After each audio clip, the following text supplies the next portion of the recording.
Menteri Kesehatan Indonesia, Dr. Terawan, diberhentikan secara permanen dari keanggotaan IDI atau Ikatan Dokter Indonesia. Pemberhentian Dr. Terawan tersebut ditetapkan dari hasil rapat sidang khusus Majelis Kehormatan Etik Kedokteran atau MKEK, yang kemudian menimbulkan kegaduhan di dunia kedokteran dan juga menjadi sorotan masyarakat Indonesia. Salah satu alasan pemberhentian Dr. Terawan dari keanggotaan IDI yang paling menyorot perhatian adalah pelanggaran kode etik atas penemuan metode pengobatan intraarterial heparin flushing atau IAHF yang digunakan untuk menangani penyakit stroke. Metode tersebut dikenal dengan istilah cuci otak atau brainwash yang sudah dilakukan sejak 2013. Metode pengobatan tersebut dinilai oleh MKEK tidak memiliki bukti ilmiah atau evidence-based medication. Selain itu, Dr. Terawan diminta untuk mengungkapkan dasar-dasar tindakan medis dalam jurnal ilmiah. Namun, setelah beberapa kali panggilan, MKEK tidak melihat itikat baik dari Dr. Terawan. Selain mengenai metode pengobatan yang dianggap tidak memiliki bukti ilmiah, alasan lain yang menyebabkan pemberhentian Dr. Terawan dari keanggotaan IDI yaitu pelanggaran mengenai vaksin Nusantara yang seharusnya tidak dipromosikan dan juga tidak seharusnya dikomersilkan. Berdasarkan artikel di laman resmi Kementerian Kesehatan Indonesia, disebutkan meskipun sudah ada nota kesepahaman penelitian antara Kementerian Kesehatan bersama dengan Badan Pengawasan Obat dan Makanan atau BPOM dan TNI Angkatan Darat, vaksin Nusantara menggunakan sel dari pasien sendiri, sehingga hanya bisa dipergunakan untuk diri pasien itu sendiri. Berdasarkan kasus tersebut, bagaimana aturan hukum terkait MKEK yang memberhentikan Dr. Terawan secara permanen dari keanggotaan Ikatan Dokter Indonesia atau IDI? Untuk penjelasan lebih lengkapnya, mari kita simak penjelasan dari ahlinya. Hari ini kita akan membahas aspek hukum apa saja terkait dengan keputusan pemberhentian Dr. Terawan secara permanen dari keanggotaan Ikatan Dokter Indonesia.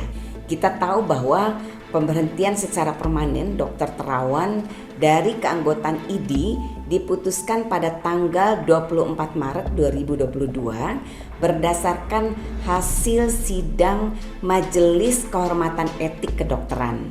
Keputusan MKEK tersebut selanjutnya dikuatkan dalam putusan Muktamar IDI yang ke-31 pada tanggal 25 Maret tahun 2022. Tentu banyak yang bertanya-tanya, bagaimanakah status Dr. Terawan pasca pemberhentian secara resmi dari keanggotaannya di Ikatan Dokter Indonesia. Sebelumnya saya akan menjelaskan terlebih dahulu apa saja perizinan yang diperlukan bagi seorang sarjana kedokteran untuk bisa berpraktik sebagai dokter. Seorang dokter untuk dapat memiliki kewenangan menjalankan praktik kedokteran sesuai dengan pendidikan dan kompetensinya wajib memiliki surat tanda register dan surat izin praktek.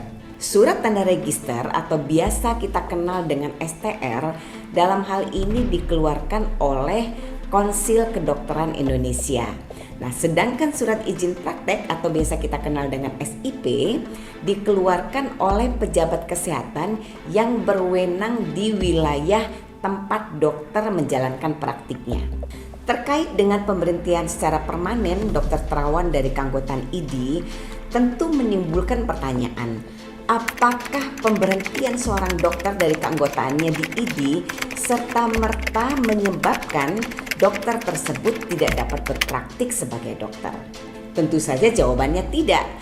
Karena seorang dokter yang masih memiliki STR dan SIP aktif tentu masih boleh menjalankan profesinya atau berpraktik sebagai dokter.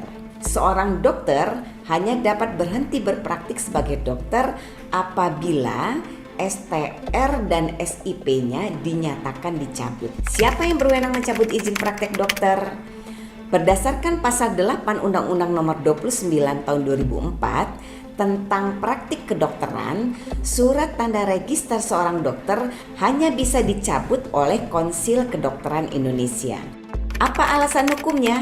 Alasan hukum pencabutan STR diatur dalam Peraturan Konsil Kedokteran Indonesia Nomor 6 Tahun 2011 tentang registrasi dokter dan dokter gigi, di mana STR dapat dicabut apabila pertama, jika sertifikat kompetensinya dicabut oleh kolegium terkait. Kemudian yang kedua, jika dokter melakukan pelanggaran atas ketentuan peraturan KKI dan peraturan perundang-undangan lainnya terkait registrasi. Surat tanda registrasi hanya dapat berlaku untuk jangka waktu 5 tahun. Sehingga setelah masa berlaku STR habis, setiap dokter harus melakukan registrasi ulang. Apabila dokter ingin melakukan registrasi ulang atas surat tanda registernya, Ketua Konsil Kedokteran dalam hal ini harus mendengar pertimbangan Ketua Divisi Registrasi dan Ketua Divisi Pembinaan. Nah, pertimbangan tersebut adalah untuk memastikan keabsahan dokumen persyaratan dan catatan sanksi etik, kemudian sanksi disiplin atau sanksi hukum menyangkut dokter tersebut. Nah, hal ini diatur dalam pasal 11 Peraturan KKI nomor 6 tahun 2011. Nah, sedangkan yang berwenang mencabut surat izin praktik atau SIP adalah Kepala Dinas Kesehatan Kabupaten Kota yang mengeluarkan SIP dokter tersebut. Hal ini diatur dalam ketentuan pasal 32 Peraturan Menteri Kesehatan nomor 2052 tahun 2011 tentang izin praktik dan pelaksanaan praktik kedokteran. Adapun pencabutan SIP oleh Kepala Dinas Kesehatan dapat dilakukan dengan mempertimbangkan sebagai berikut. Yang pertama, atas dasar rekomendasi MKDKI, Majelis Kehormatan Disiplin Kedokteran Indonesia. Kemudian yang kedua, surat tanda registrasi dokter yang bersangkutan dicabut oleh Konsil Kedokteran Indonesia. Kemudian yang ketiga, tempat praktik kedokteran yang bersangkutan tidak sesuai lagi dengan izin praktik yang dimiliki. Dan yang terakhir, dicabut rekomendasinya oleh organisasi profesi melalui sidang yang dilakukan khusus untuk itu. Lalu bagaimana status hukumnya apabila surat tanda register dan surat izin praktiknya dicabut? Setiap dokter yang melakukan praktik kedokteran di Indonesia wajib memiliki STR dan SIP. Namun konsekuensi hukum dari dicabutnya STR berbeda dengan konsekuensi hukum dicabutnya SIP. Pencabutan STR artinya dokter tersebut tidak terregistrasi sebagai dokter sehingga tidak dapat menjalankan praktik kedokteran. Sementara pencabutan SIP berarti dokter tersebut tidak memiliki izin untuk berpraktik di suatu tempat seperti rumah sakit atau klinik. Bahkan pada pasal 42 Undang-Undang Praktik Kedokteran diatur bahwa pimpinan sarana pelayanan kesehatan dilarang mengizinkan dokter yang tidak memiliki surat izin praktik untuk melakukan praktik kedokteran di sarana pelayanan kesehatan tersebut. Sehingga jelas dengan dicabutnya SIP, maka seorang dokter tidak dapat melakukan praktik kedokteran. Lalu sesungguhnya bagaimana sih prosedur pencabutan STR dan SIP? Pencabutan surat tanda registrasi hanya dapat dilakukan oleh Konsil Kedokteran Indonesia sebagai bentuk sanksi administratif dalam hal dokter melakukan pelanggaran berdasarkan ketentuan peraturan perundang-undangan yang berlaku terkait dengan registrasi. Selain itu, dokter yang dinyatakan tidak kompeten lagi dalam bidangnya dengan dicabutnya sertifikat kompetensi dokter oleh kolegium terkait, maka hal tersebut dapat dijadikan dasar pencabutan surat tanda registrasi oleh Ketua Konsil Kedokteran Indonesia. Sementara pencabutan surat izin praktek merupakan bentuk sanksi administratif yang diberikan Kepala Dinas Kesehatan Kabupaten atau kota setempat di mana dokter tersebut berpraktek.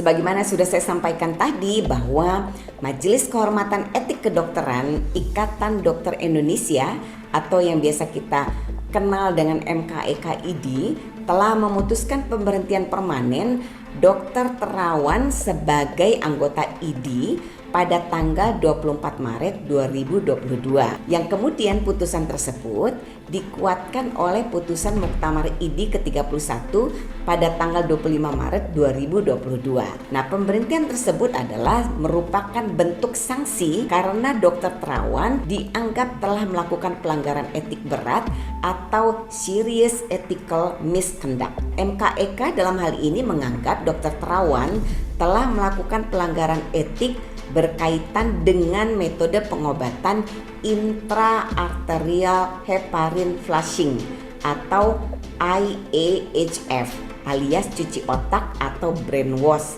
Kita sering mendengar itu yang dipakai oleh Dr. Terawan untuk pengobatan penderita stroke. Nah, metode pengobatan tersebut dinilai oleh MKEK tidak memiliki bukti ilmiah atau evidence-based medication. Berdasarkan pasal 21 ayat 2 huruf C Anggaran Rumah Tangga ID jelas menyatakan bahwa keputusan yang dibuat MKEK dan Dewan Etik Perhimpunan yang telah memiliki kekuatan tetap bersifat mengikat dan wajib dilaksanakan oleh pengurus ID dan perhimpunan yang terkait. Oleh karena itu, pemberhentian Dr. Terawan dari keanggotaan ID yang diputuskan dalam sidang khusus MKEK di Muktamar ID ke-31 tersebut dianggap sah.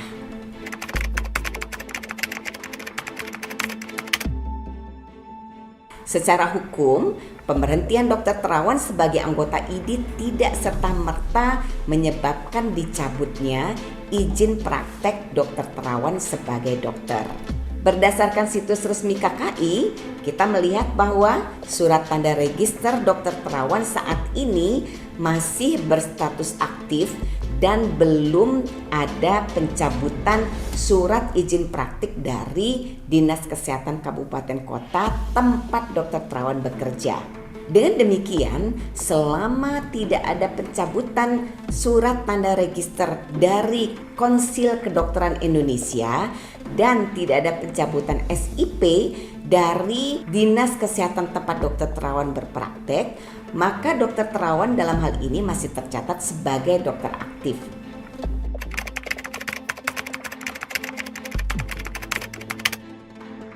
Berdasarkan hukum, surat tanda registrasi seorang dokter hanya memiliki jangka waktu 5 tahun. Setelah 5 tahun, maka dokter tersebut harus melakukan registrasi ulang.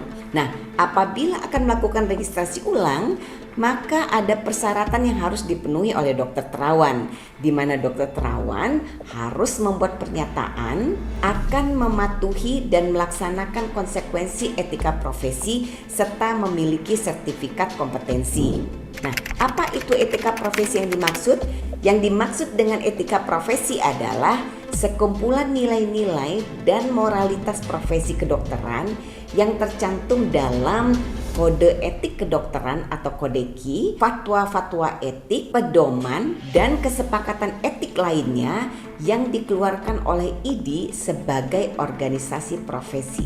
Kodeki yang berlaku saat ini meliputi 21 nilai etika yang harus dijaga oleh setiap dokter. Kemudian timbul pertanyaan, apakah seorang dokter yang pernah dinyatakan melanggar etika berat masih dapat mengajukan registrasi ulang atas STR-nya apabila STR-nya sudah habis masa berlakunya? Tentu ini merupakan kewenangan penuh Ketua Konsil Kedokteran untuk menyatakan menerima atau tidak menerima registrasi ulang, karena Konsil Kedokteran biasanya dalam hal ini akan mendengar pertimbangan Ketua Divisi Pembinaan, di mana pertimbangan tersebut untuk memastikan apakah dokter tersebut sedang menjalani sanksi etik, sanksi disiplin, dan atau sanksi hukum. Artinya berdasarkan ketentuan tersebut yang diatur adalah apabila sedang menjalani sanksi.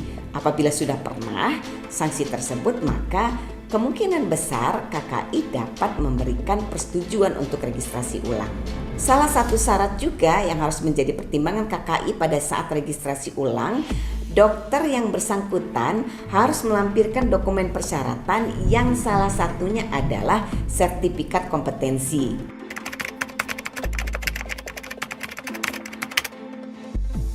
Sertifikat kompetensi ini dikeluarkan oleh kolegium yang bersangkutan sebagai tanda pengakuan terhadap kemampuan seorang dokter untuk menjalankan praktik kedokteran di seluruh Indonesia setelah lulus uji kompetensi.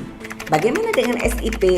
Apakah juga ada jangka waktu? Jangka waktu surat izin praktik juga berlaku untuk 5 tahun. Hal ini tertuang dalam pasal 13 ayat 1 Peraturan Kementerian Kesehatan nomor 2052 tahun 2011. Oleh karena salah satu syarat untuk mendapatkan SIP adalah harus memiliki STR yang masih berlaku, maka ketika STR habis masa berlakunya timbul pertanyaan, apakah SIP-nya serta-merta juga habis masa berlakunya?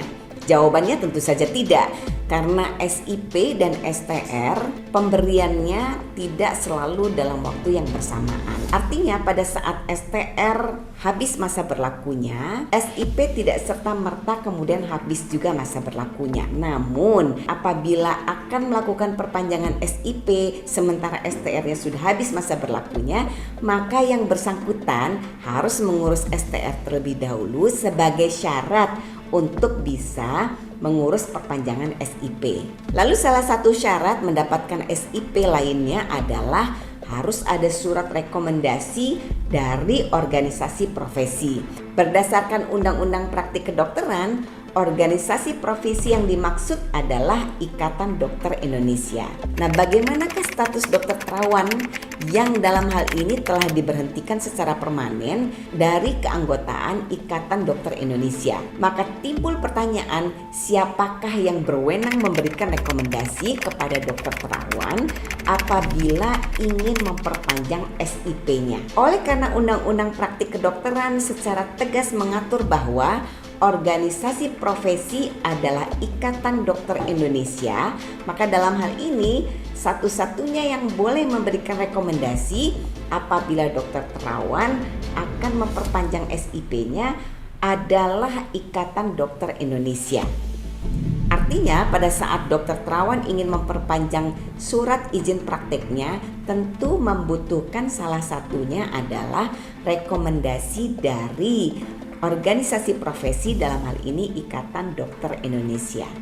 Oke, itu tadi penjelasan hukum terkait MKEK yang memberhentikan dokter terawan secara permanen dari keanggotaan IDI atau Ikatan Dokter Indonesia. Semoga informasi dalam video ini bermanfaat dan menjawab rasa penasaran sahabat hukum semua. Terima kasih telah menonton dan jangan lupa untuk like, share, comment, and subscribe.